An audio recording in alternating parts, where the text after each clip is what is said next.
আমরা এত টাকা পয়সা খরচ করে তাকে টাকা ছাড়া ভালো লাগছে না। হ্যাঁ, কিসের আলেম তারা? আপনি এভাবে কথা বলেন কেন?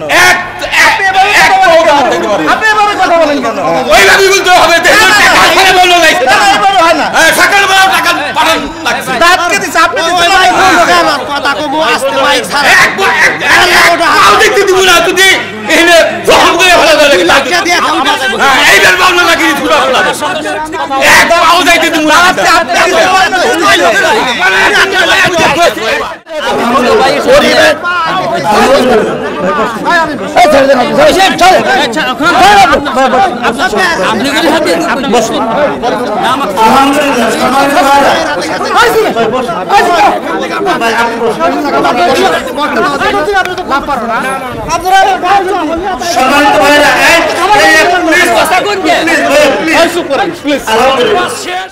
আমার কথা শোনেন। না না না না, আমার কথাকে শুনতে হবে, আমার কথা শুনতে হবে, আমার কথা শোনাই লাগবে তোমাদের, আমার কথা শোনাই লাগবে।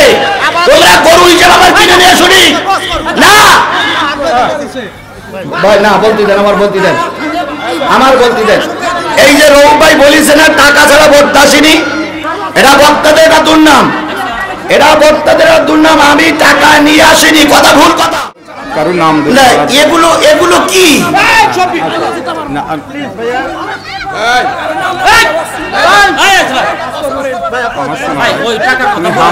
তুমি আপনি হাম সানাদা কয়ে চলে যাবেন, হাম সানাদা কয়ে চলে যাবেন। কি বললো শোলেও জুতো মারবে। এই যে দৃশ্যটা, যে অবস্থাটা, এই মিডিয়ার মাধ্যমে গোটা বিশ্ব দেখতেছে, গোটা বিশ্ব দেখতেছে। এইটাই মিডিয়া দেবে, কারণ কেন দেবে না? এরা তো দেবাবতের জন্য ফরজ, মানুষের গুণাগান দেখতে হবে না, কে কেমন আচরণ করতেছে এটা দেখা লাগবে না? অবশ্যই দেখা লাগবে। আমি একজন মুসলমান, আপনি একজন মুসলমান, অবশ্যই দেখা লাগবে। আল্লাহর হস্তে আল্লামা সাঈদীর সঙ্গে যারা বিয়াদবি করেছিল তারা টিকতে পারেনি, মামুনুল হকের সঙ্গে যারা বিয়াদবি করেছিল তারাও টিকতে পারেনি, আজারির সঙ্গে যারা বিয়াদবি করেছিল তাদের ভরাডুবি অবস্থা। যে যা করতেছ সাদা কাগজে লিখে রাখো, একটা মানুষকে বাড়ি এনে যা করলে এটা সাদা কাগজে লিখে রাখো, একালে না হলো পরকালে বলা যাবে। এনায়েতপুরীর মর্যাদা, এনায়েতপুরীর সম্মান, এনায়েতপুরীর প্রশংসা গোটা বিশ্বময় ছিল। দয়া করে এনায়েতপুরীর প্রশংসাটা নষ্ট করবেন না।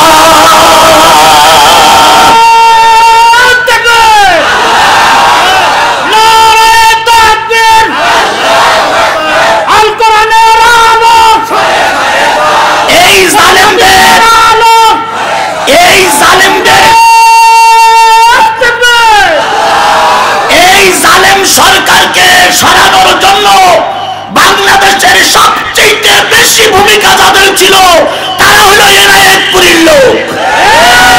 এটা অস্বীকার করার কোনো সুযোগ নাই। একদিন কয়টা পুলিশ মারল? কয়টা? এনায়েতপুরীর মানুষ কয়টা? সেই সম্মানটা ধুলোর সঙ্গে মিশাইয়ে দিয়েন না। গোটা বাংলাদেশের মানুষ আপনাদের স্যালুট জানায়, গোটা বাংলাদেশের মানুষ আপনাদের সম্মান করে।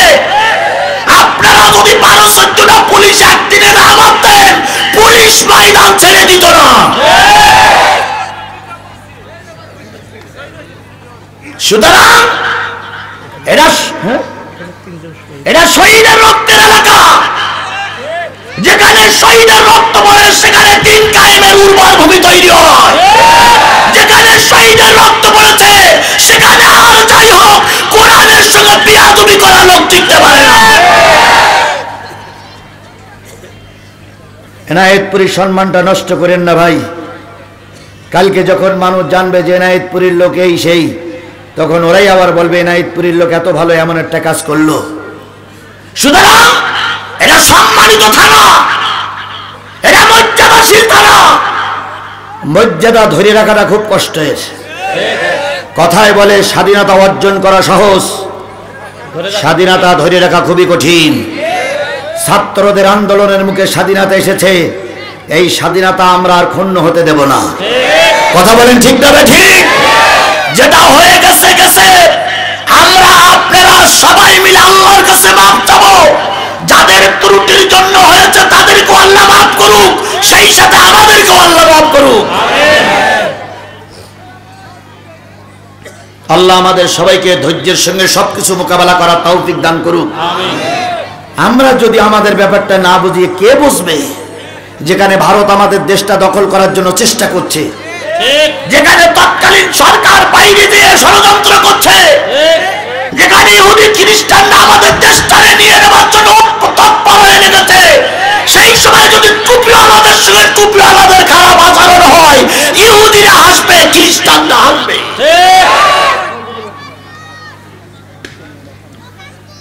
যারা মাহফিল দিয়েছে তারাও মুসলমান, আমরা মাহফিল শুনতেছি, আমরাও মুসলমান। আমাদের ভিতরে একটাই কথা, আমরা কি শুনতে এসেছিলাম? আর আমি এত দূর থেকে কি বলতে এসেছিলাম? কোরআন বলতে এসেছি, কোরআন শুনতে এসেছি। আল্লাহ রাব্বুল আলামিন আমাদের সবাইকে মাফ করে দিক। আমার ভাইয়েরা, তাহলে আপনাকে দাওয়াতে তাবলীগের কাজ করতে হবে কার নির্দেশ? আরো জোরে বলেন কার নির্দেশ? আরো জোরে বলেন কার নির্দেশ? গেল 4 নম্বর। 5 নম্বর কোরআনের দাবি, তুমি যদি প্রকৃত কোরআনের 4টি হক আদায় করে থাকো, তাহলে তোমার দাওয়াতে কাজ শুনে তোমার দাওয়াতের সঙ্গে সাড়া দিয়ে বহুত নারী আর পুরুষ এক জায়গায় হয়ে গেছে, ওই নারী আর পুরুষদেরকে জামাতবদ্ধ করে ফেলো। কি করে ফেলো? জামাত মানে কি? জামাত ইসলামী না, জামাত মানে হলে একত্রিত হওয়া। জামাত মানে কি? এখন আসরের আযান দেবে, একা একা নামাজ পড়া ভালো না জামাতে নামাজ পড়া ভালো? এই কথা বলেন, কিসে নামাজ পড়া ভালো? তাহলে জামাত কারে বলে? অনেক লোক এক জায়গায় হয়েছে নামাজটা আদায় করে, তারে বলে কি? জামাত। তাহলে আল্লাহর কোরআনের দাবি 4টা কাজ শেষ হয়ে গেছে, এখন আর তোমার দলে লোক কম নাই, তোমার দলে লক্ষ লক্ষ মানুষ ছাইছুটি হয়ে পড়ে আছে, সবাইকে কোরআনের ছায়া তলে একত্রিত করে ফেলো। কিসের ছায়া তলে? আরো জোরে বলেন কিসের ছায়া তলে? তাআতাসিমু বিহাবলিল্লাহি জামিআন ওয়ালা তাফাররাকু। কোরআনের রশি তলে সবাই একসঙ্গে এসো, আর কোরআনের রশি দিয়ে সবাইকে বেঁধে ফেলো। কারণ জামাতের পর আল্লাহর রহমত আছে, একা একা থাকলে তারপরে আল্লাহর রহমত হয় না। আমি ওয়াজ করতেছি মাওলানা আজিজুল ইসলাম, আমার চাইতে বড় হুজুর, বড় বক্তা, বড় আলেম এই এনায়েতপুরি নাই? আছে, অনেক বড় আলেম আছে, বহু আছে। কিন্তু সেই আলেমদের ভিতরে অনেকেই জামাতবদ্ধ নেই, জামাতের বাইরে থাকে। তারা এমন আলেম আছে না নাই? ওনারা মনে করে আমরাই সব, আমরা আবার কার সঙ্গে মেশবো? না তাবলীগের সঙ্গে মেশে, না চরমনাইয়ের সঙ্গে মেশে, না হেফাজতের সঙ্গে মেশে, না জামাতের সঙ্গে মেশে, কারোর সঙ্গে মেশে না, একা একাই 100। আচ্ছা বলুন তো, একা একা 100 হয়ে সমাজের কোনো পরিবর্তন করা যায়? কোনো পরিবর্তন করা যায়? আমি আপনাদের প্রায় উদাহরণ দিয়ে বুঝাই। বলুন তো ভাই, মসজিদ ভালো জায়গা না? এই ভালো জায়গা পরিষ্কার করার জন্য কি লাগে? ঝাঁটা। কি লাগে? ঝাড়ু বা ঝাঁটা। আচ্ছা বলুন তো, আপনাদের এইদিকে মা বোনের আওয়াজ শুনতেছেন, আপনাদের এইদিকে ঝাঁটা বানাতে গেলে কিসের শলা লাগে? নারকেলের শলা লাগে। কয়তগুলো নারকেলের শলা হলে একখান ঝাঁটা হয়? অনেকগুলা। সে কতগুলো? অনেকগুলা। 500। এখন একজন বলতেছে 500, আর একজন বলতে অনেকগুলো, আর একজন বলতে 300। এখন আমি যদি বলি 200, হয়তো কিছু লোক প্রশ্ন করতে পারে 200 ঝাঁটার কাঠি লাগবে, এটা কোন হাদিসে আছে? সবাই তো হাদিস কোরআন বলে, সবাই হাদিস কোরআন ছাড়া বোঝে না। এখন ধরে নিলাম 200 কিসের শলা? নারকেলের শলা। এই 200 নারকেলের শলা এক জায়গায় করলেই কি ঝাঁটা হয়? কি করতে হয়? এই নারকেলের শলাগুলো বাঁধা লাগে, বাঁধতে গেলে কি লাগে? রশি বা দড়ি লাগে। এখন ওই 200 নারকেলের শলার ভিতরে সবচেয়ে বড় শলা যেটা, সেটা যদি বলে আমি 200 কাঠির সঙ্গে যোগ দেব না, আমি একাই মসজিদ পরিষ্কার করব, বলুন তো যদি 200 নারকেলের শলার সঙ্গে এই বড় শলাটা যোগ না দেয়, তাহলে কি ওর দ্বারা মসজিদ পরিষ্কার করা যাবে? জোরে বলেন যাবে? কেন যাবে না? একটা শলায় কখনো ঝাঁটা হয় না। 200 শলার ভিতরে তোমাকেও থাকা লাগবে। এইবার তুমি 200 শলা এক জায়গায় হয়ে গেলে, ওর ভিতরে তুমি আর আমি একজন, সোহেল ভাই একজন, আমি একজন, আমাদের আলী আলম ভাই একজন, আমাদের তারপরে চেয়ারম্যান সাহেব একজন, চেয়ারম্যান কই গেল? চেয়ারম্যান আর একজন, এই ধুকুরিয়া বেড়ার চেয়ারম্যান, সবাই মিলে আমরা এক জায়গায় হয়ে এবার নারিকেলের শোলা বানায় গেলাম। এবার বানতে হবে, সেটা হচ্ছে কোরআন দিয়ে। কি দিয়ে? আরো জোরে বলেন। আল্লাহর রশি হলো কোরআন। এই কোরআন দিয়ে আমাদের সবাইকে কি করতে হবে? বানতে হবে। এবার বলুন তো 200 শোলা এক জায়গায় হলাম, কোরআনের রশি দিয়ে বানলাম, আমরা কি ঝাঁটা হচ্ছি? আমরা কি ঝাঁটা হইছি? জোরে বলেন, আমরা কি ঝাঁটা হইছি? এখনো ঝাঁটা হয়নি। ওর মাঝখানে একটা কি দিতে হবে? আপনারা ধরে কি বলে? কাঠি বা গোস, ওর ভিতরে দিয়ে এইবার বাঁধবেন, তাহলে এটা কি হয়ে গেল? সেই কাঠিটা হলো একজন আমির, একজন নেতা, যে দলের নেতা হোক, ওই দলের নেতা মাঝখানে দিয়ে। আবার কি হইল?